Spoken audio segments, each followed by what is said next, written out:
илек кейпіндегі брош, яғни тиреуіш жасайтын боламыз. Ол үшін бізге әдемі моншақтар қажет болады түстеріңізге байланысты. Және де моно жіп, мөлдір түстегі жібіміз. Соған арналған жіңішке ине. Үкі, тиреуіштің өзі, фетра қағазбен былғары артына қаптауға. Және де үшбұрыш форма осылай картон қағаздан кесіп аламыз. Ыстық желім қажет болады. Және де көркемдеу үшін бізге стразалар, яғни тастар қажет болады. Фетра мен былғарыны үшбұрыш формамызбен бірге қиып аламыз.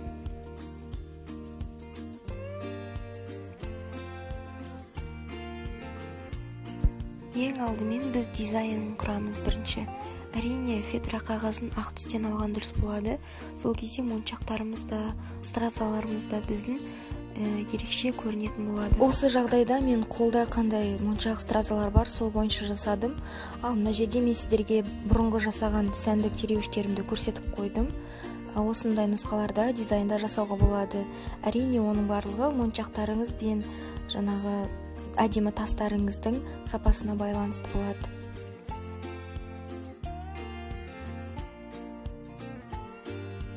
Міне соңында осындай нәтижеге келіп тоқтадым. Ең бірінші оларды ақырын желімдеп аламын.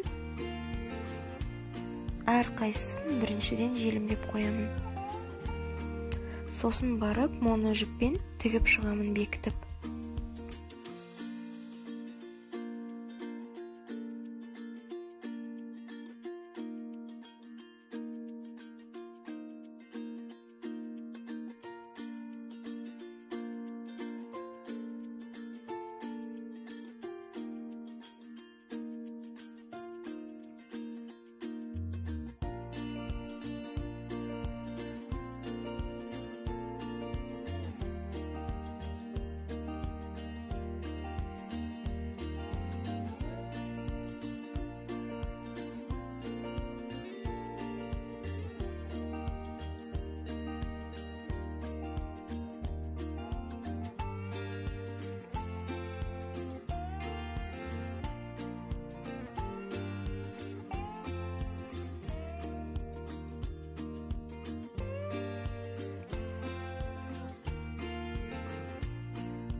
Әрі қарай енді бізге осы тастарымызға бір ерекшелік беру керек. Оларды басқа да моншақтармен қоршауымыз керек.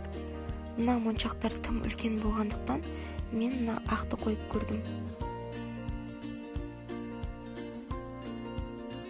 Бұлай да үлкен болған сияқты болды. Сондықтан соңында сәл одан да кіші бисерге келіп тоқтадым. Осылай екі бисерден ала отыра барлық стразамды қоршап шықтым. Ортасындағы күлгін түсті ашық күлгін түспен қоршадым. Жан-жағындағы қызыл түсті стразаларды жылтырақ қызыл түсті бисермен қоршап шықтым.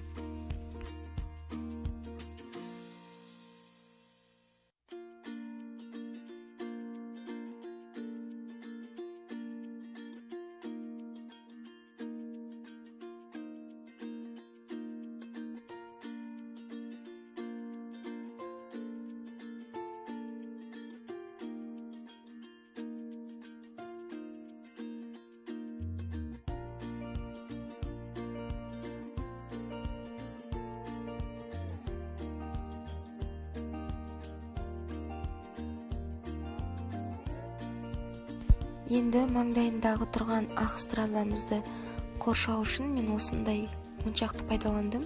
Әрине бұл қолда бар үлкендеу болып тұрды. Негізі бұдан кішірегін алса әдемірек болушы еді.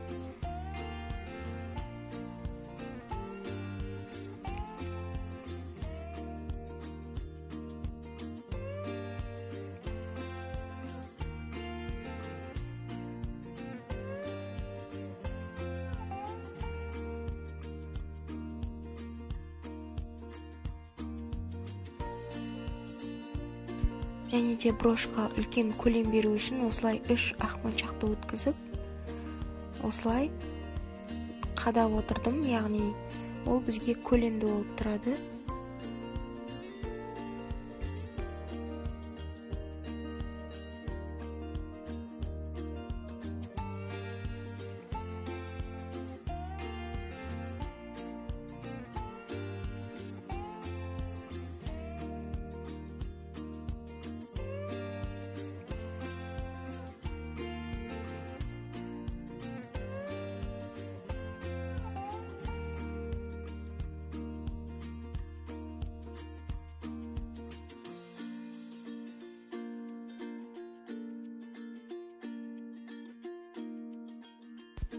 Ары қарай бос орындарды өзімнің фантазияма ерік беріп, әртүрлі моншақтармен толтырып, көлем беріп отырдым міне. Нәтижесі осындай болды. Егерде сіздерде бұдан да ерекше моншақтар, жылтырақтар болса, солармен істегенде броштарыңыз әдемірек көрінетін болады. Болғаннан кейін жібімізді байлап, нық бекітеміз. Бұл өте маңызды, себебі моншақтарымыздың шашылып кетпеуі тікелей соған байланысты. Ары қарай енді сәукелеміздің үкісін тұрғызуымыз керек болады. Менде осындай ақ үкі, оны айналдыра өзара әдемілеп аламыз да, шамамен өлшеп қарап аламыз. Егерде ұзындығы ойларыңыздан шықса, осылай қайтадан орап дұрыстап аламыз барлығын. Және де сол үкіні өзіне желімдейміз, оралып тұрған жерін. Және де болғаннан кейін брошымызға жағып желімді жабыстырамыз. Мінекей осындай болды. Енді үшбұрышты картон қағазымызды алып, әрбір бұрыштарын дөңгелете қиып тастаймыз. Мынау бізде белгіленіп тұрған жер, ол маңдай деген сөз. Ең басында белгілеп алғандарыңыз дұрыс болады, шатасып кетпес үшін. Осылай жабыстырамыз. Желімді бос орындарға жағамыз. Сол кезде біздің артқы жағы түзеу болу үшін, беті түзеу болу үшін. Мінекей. Енді ары қарай біз түйреуішімізді жабыстыруымыз керек болады. Ыстық желіммен әр жерден желімдеп алып, тесік жерлеріне желімді жіберіп алмай, желімдеп қоямыз. Бұл тесік жерлермен қазір біз тағы да ноны жіппен бекітіп тігеміз.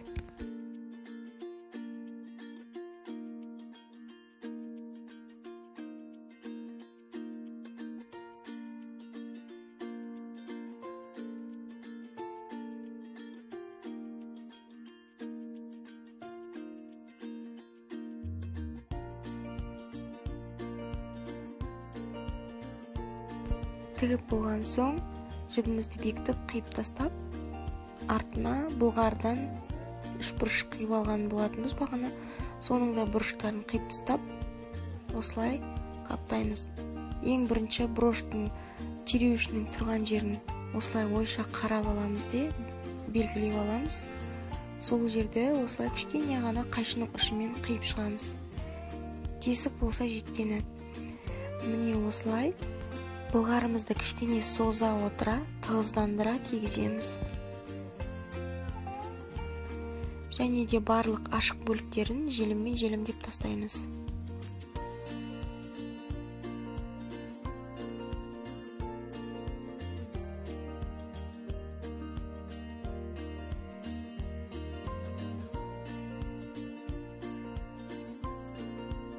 Бұл былғардан үшбұрышымызды сәл артығырақ алу керек, өйткені біз шет жақтарын қайырып тіккен кезде жанына жабылуы қажет болады.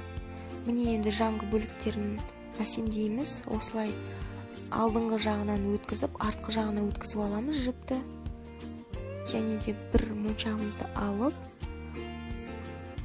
қайтадан алдыңғы жағына қарай келіп, артқы жағына өткіземіз. Міне. Сол уақытта біздің моншағымыз былғарыны өзімен бірге алып кетіп, екі ортаны жауып тастауы керек өзінің формасымен. Дәл солай жалғастыра береміз.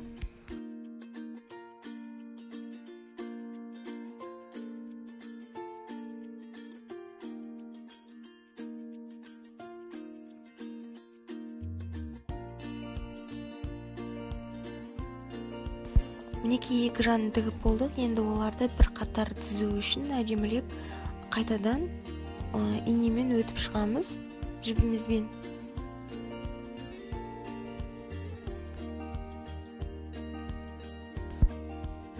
Иненің жеткен жеріне дейін осылай өтіп аламыз да қайтадан тағы жалғастыра береміз әрі қарай.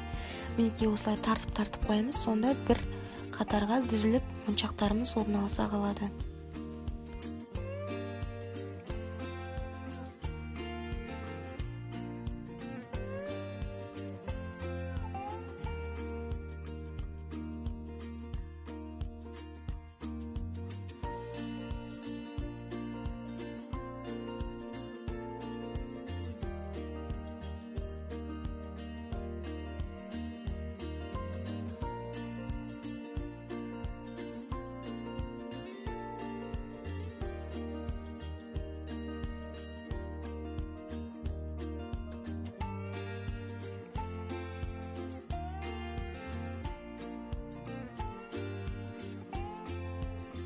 Мінекей нәтижесі осындай болды. Енді астыңғы бөліктеріне біздің салпыншақтарымызды жасауымыз қажет болады. Оның да дизайнын фантазияңызға байланысты қарайсыз.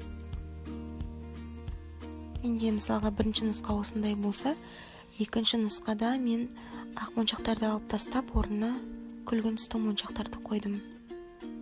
Ортаңғы бөлігі бір моншаққа артық болады. Шамамен осындай болып тігуіміз керек.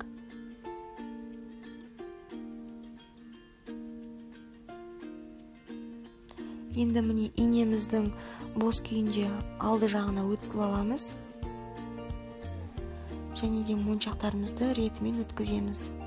Бағанағы қойып қойған тізім бойынша. Және де соңына кішкентай моншақ өткізуіміз міндетті болады, ол бекітуімізге қажет болады. Ол моншақты кейін қарай өтетін кезде тастап кетіп, қалған моншақтардан екінші рет өтеміз де, енді артқы жағынан шығуымыз керек болады. Міне осылай. Ақырын тартамыз. Мінекей сол кезде бекітіліп тұра қалды біздің салпыншағымыз. Қалғандарын да дәл солай жасаймыз. Бірақ оларды жасамас бұрын біз бірінші жаңағы ақ моншағымызды өткізіп аламыз араларына. Мінекей осылай ары қарай жалғастырамыз. Бағанағы әдіспен бекітіп отырамыз жауып. Және дәл ортасына келген кезде ортаңғы салпыншағымызды саламыз. Одан кейін шет жағына келген кезде шеткі салпыншағымызды салып шығамыз.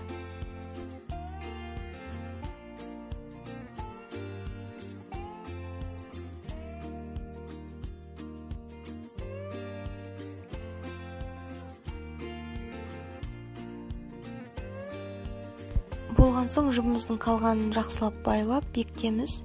Мінекей бізде осындай әдемі сәнді тереуіш пайда болды, сәукеле кейпіндегі. Бұл сәнді тереуіштерді кішкентай бүлдіршіндерге тіл көз өтпесін деген мақсатта төсіне, бас